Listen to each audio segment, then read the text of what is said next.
All right, we are live for another episode of 5 Questions with Simone. Simone is in, you said Carolina?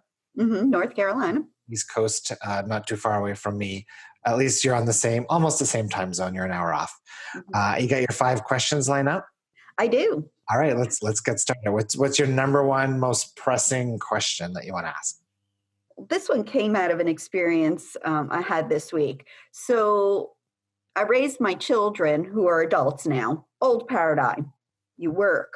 Yeah. If it's play, you pay them. If it's work, they pay you. Yeah. Intellect, more important than feelings. And now I'm telling my 22-year-old, I was wrong about that. And I just don't know how to quite, I want to be authentic in my conversation with him. But there's, of course, mother guilt. There's always mother guilt. Yeah. I want to figure out how to do this a way that's going to resonate with him. Okay, so first about the mother guilt, something I like to remind parents of is that our children chose us as parents. And the way they chose us as parents wasn't by looking at the 7 billion people on the planet and saying, oh, that's the parent that's going to be the best for me because they're going to give me the easiest ride on this planet, right? Mm-hmm. So our children choose us not just because of our strengths, but also because of our flaws and our weaknesses. And so really they come here for our authentic selves. So a lot of parents, they're afraid of messing up their kids, but literally that's what the kids came here for. Right?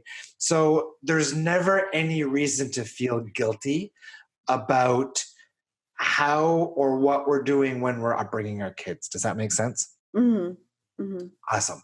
Now, in the question that you asked around, how do I teach my kids to become more in tune with, their emotions, law of attraction, living the new paradigm, all the stuff you've been learning in the collective. When it comes to other people, regardless of whether it's our children or family members, the neighbor, somebody's dog,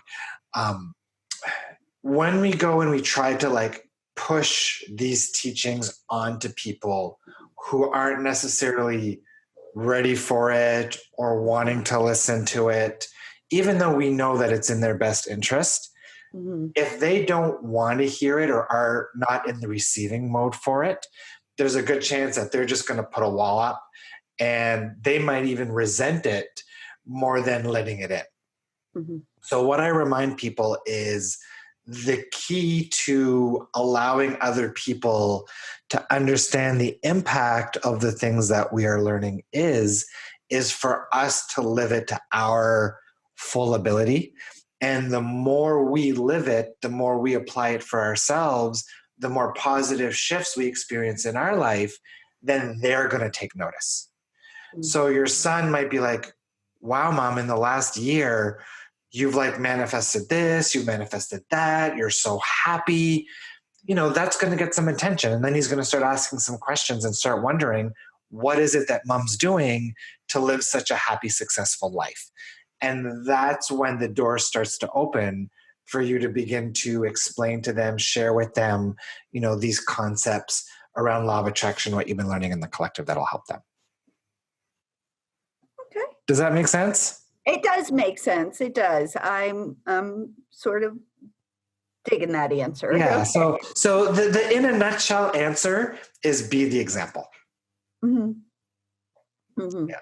And be okay with them experience the contrast that they're going to experience in their life. Because as Abraham Hicks says, life experience is the best teacher. And we need to allow our kids to have that life experience, even though it's not pleasant for them sometimes and it's not pleasant for us to watch. Mm-hmm. Yeah. You said something previously about tying shoes, and it's the adult version of tying shoes. Yeah. So, yes, I'm right in there with you on that one.